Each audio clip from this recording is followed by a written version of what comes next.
Hey everybody, Anish Majumdar here, career coach to the fiercely ambitious, answering a question today that I think is one of the most frequently asked privately, rarely asked publicly. And those are the questions that, I've got a specific affinity for, and especially this one resonates to the core of who I am. And that is, Anish, how can I stop being such a people pleaser in these hiring situations, in these interviews, right? I get where you're coming from.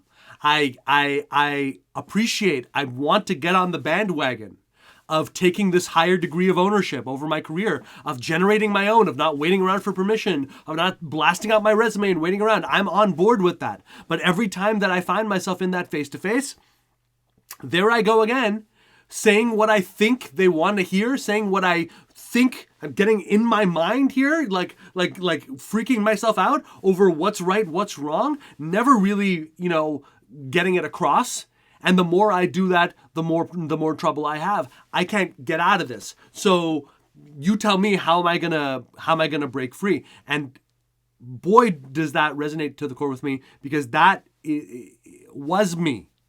And it still is me, and part of this shift, right, starts with understanding this is not about warring with a part of yourself that is a people pleaser. This is not about hating that part of you. This is about finding a different relationship with that part, and ideally finding a different way to channel that energy, which is neither good nor bad, into a more productive place for you, right? So being a people pleaser, right? I grew up in a, very restrictive, terribly lack of communication Indian household where we didn't talk about stuff. Everything was perfect. So minor things exploded all the time, right? And what you learned was you had to tread lightly, you had to say the right things, you had to do the right things, get the right marks, right? Have all the right signifiers, and then you would avoid the harsh spotlight of criticism, right? That was safety for you, right? And so I grew up thinking that. And lo and behold, as many of us understand, and I would imagine if you're watching this video, you've already experienced this, on some level, you reach a point in your professional life, in almost any part of your life, where that's not good enough anymore. The topmost people are no longer concerned with being a good student. They're no longer concerned with getting it right. And when you reach that point, all of the things that may have gotten you there, now it's like, dude, what are you doing? What is this, right? This is the heart of the problem with being a people pleaser. People can tell you all they want, network with people at the high level, you should be tapping into those people, talking with them as an equal, solving pain. Absolutely. That's what you should be doing. But you can't do it as a job seeker. You definitely cannot do it as a people pleaser. That's not what people are want. People are only going to trust equals. And let's start with this visual, okay?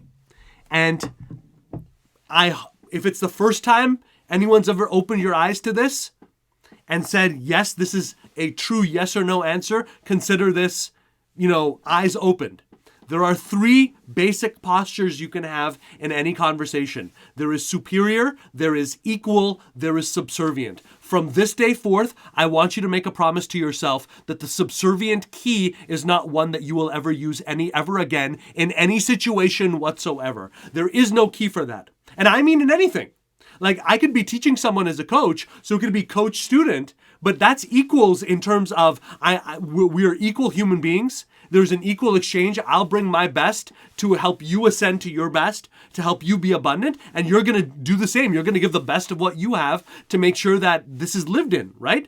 We are equals, even though the posture is one of student-teacher, right? Equal, and for what I do, for what you do as well, there is the superior posture, which means that no matter who you're talking with, I don't care if they're the CEO of a company, whether they're a gatekeeper, when we're talking about the unique impact of what you can do, how you can leave lives and businesses changed through the best application of having someone like you doing what you do at that high level, no, it's not even equal. You are the expert for that.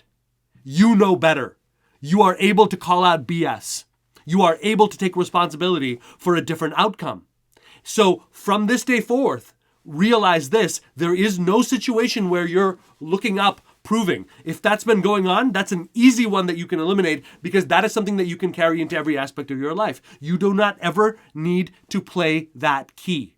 that key is gone. That key does not belong at a certain level of life, simply put. So that's gone. The subservient key is gone. We're not playing it. I would rather you be silent for a 20-minute period, make someone very uncomfortable, rather than force yourself to play that key. All that key does is forces you further away from the goal that you want, which is more, which is better, which is higher level, right?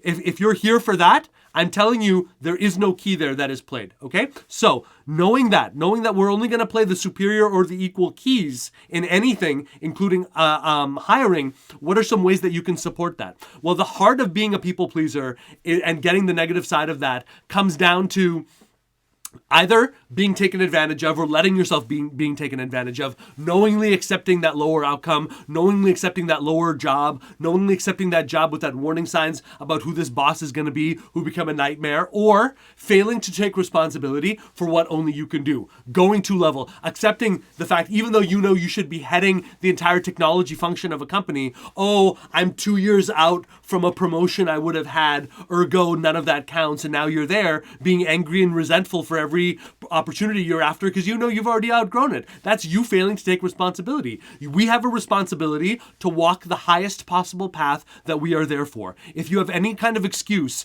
that would prevent you from doing that, I don't know what to say, except the safest path also happens to be the one of the most impact and influence. So I really want you to ask yourself, how much of that have you been doing? How much personal responsibility can you take to say, hey, you know what? I let myself knowingly say yes to that. That part I can take ownership of. It wasn't just that bad boss. It wasn't just that bad situation. It was also me. I had a hand to play in that, right?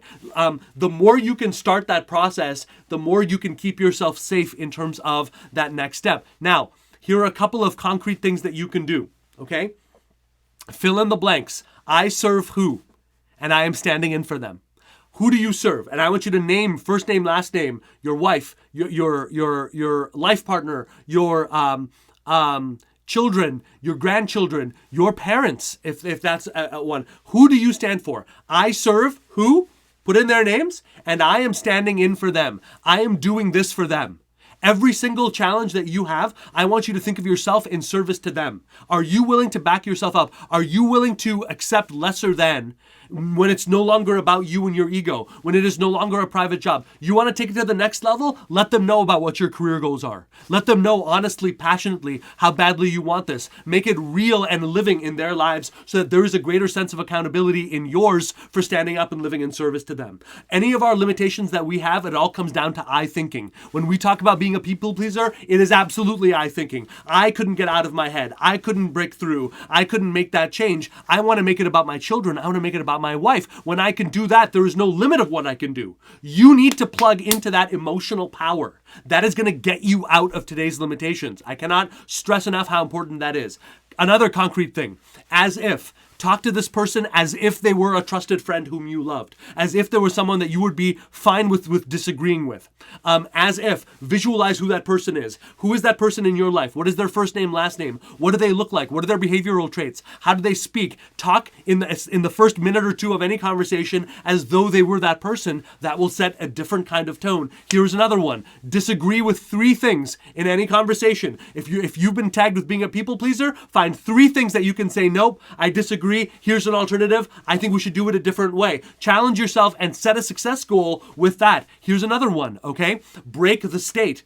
Crack a joke. Ask an out-of-the-ball left field question. Ask a challenge question. When you're not happy with where things are going, shift it up. This is not a one-sided thing. You are an equal in this, okay? Personalize everything. Bring it from a real place, okay? And remember who you serve. These will help you break out of this trap. If you want to go deeper into my world, okay? HelloAnish.com. HelloAnish.com is where you need to go next. Thank you guys again for the questions, the engagement. Keep them coming. Follow me on LinkedIn as well. Guys, have a wonderful, wonderful day. Remember, this is your dream. Do not ever let anyone steal that from you or take that away. You are in the driver's seat. Have a great day, guys.